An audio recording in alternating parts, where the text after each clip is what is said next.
Morning, friends. For a change of pace, I have a wholesale order this morning that I'm filling, so I thought before I cut all the flowers and kind of like get rid of all the color, why don't we do a little early July garden tour?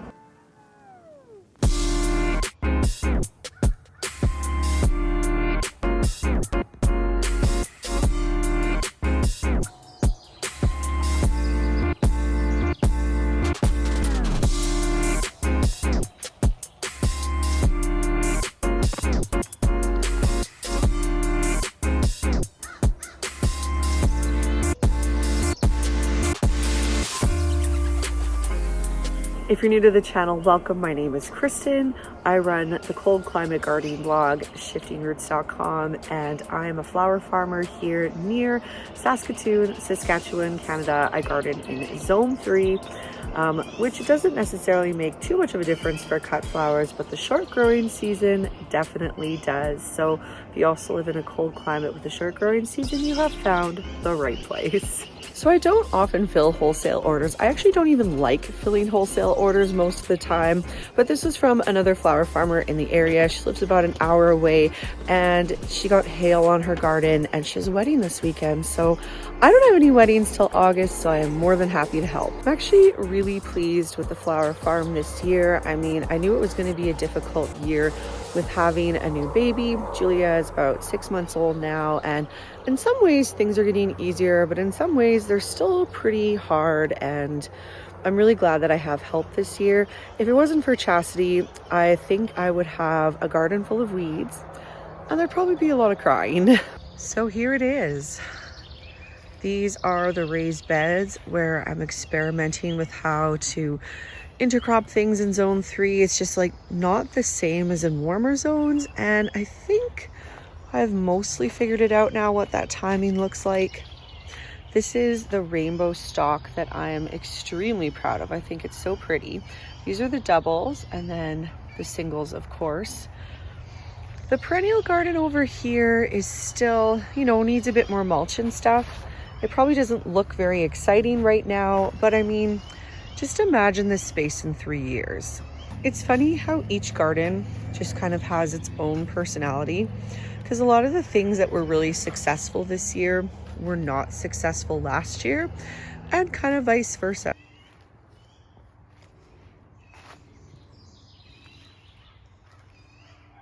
After the big dahlia loss that I had earlier this spring, another flower farmer had excess dahlias, which she gave me, and I'm so grateful. I hope they turn out into something. This bed could probably use a weeding, but I'm sure it'll be very exciting in a few months. Also, we have some garlic scapes here, which I suppose I should harvest those. Normally I would plant my garlic in a bit more sun, but I think I was just running out of room. I also like to experiment with things too. So if a plant says that you can grow it in part shade, I do like to try it at least once just to see how it works out. I gotta say, while garlic does work in the shade, those scapes are a lot thinner than they would be if I had them in full sun. Over in the high tunnel, we tried something different this year. We found that last year we just had too many tomatoes. So we have dahlias in the front, and then a couple of different vegetables and flowers that I'm experimenting with now. Of course, we have some tomatoes, a bunch of different basils, and some zinnias, peppers, eucalyptus, cosmos, and of course these gorgeous cucamelons. They are loving it in here, and we're just starting to get some. This back part here is struggling a bit more. Cucumbers are not looking so hot, so I think I'll need to do some soil amendments. Same with the mini baby blue pumpkins. Like, they're gonna be okay, they'll make it, but like these are just not looking great, so I think they need a little bit of help. So this is our second summer gardening. This is our second summer living at the acreage, but probably about our fourth summer gardening here. And it's just been a work in progress to get the soil health where it needs to be. We have really sandy soil, and when my father-in-law was still alive, like, he kept everything in really great shape. But then after he died, things get away on a person, and the place hadn't been gardened in a while. So, we've been working over the last couple of years to get the nutrition back in, the weeds kind of under control, And you know, we're starting to get there. Some of the rows that we first started about 4 years ago, you can tell that that soil is actually starting to look really, really nice, and we're very, very pleased with it. So this is the flower farm. And you know, despite having a baby, it's actually looking pretty darn good. Right now, the Snapdragon row is probably my favorite spot in the entire yard. But of course, I need to cut it for today's wedding. So it's not going to look this pretty once we're done this tour. For years, I've been on the absolute struggle bus with zinnias. And for once, my patch actually looks really healthy. There's some beautiful stem length.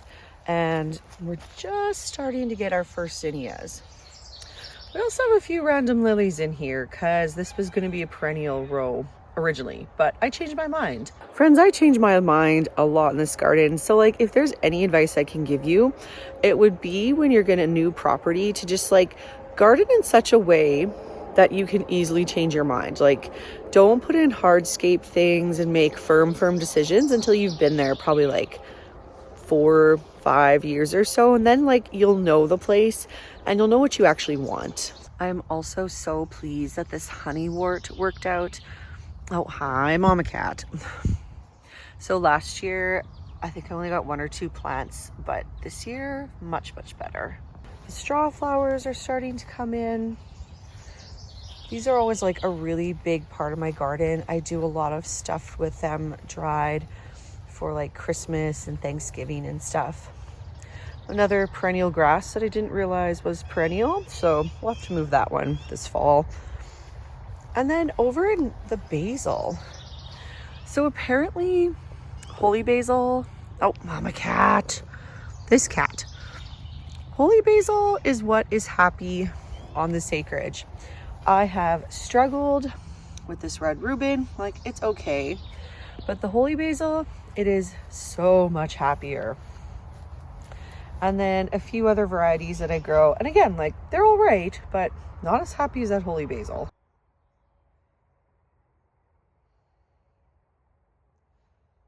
I forgot I had this licorice mint here, left it over the winter, and surprise, it's a perennial. But it seems pretty happy.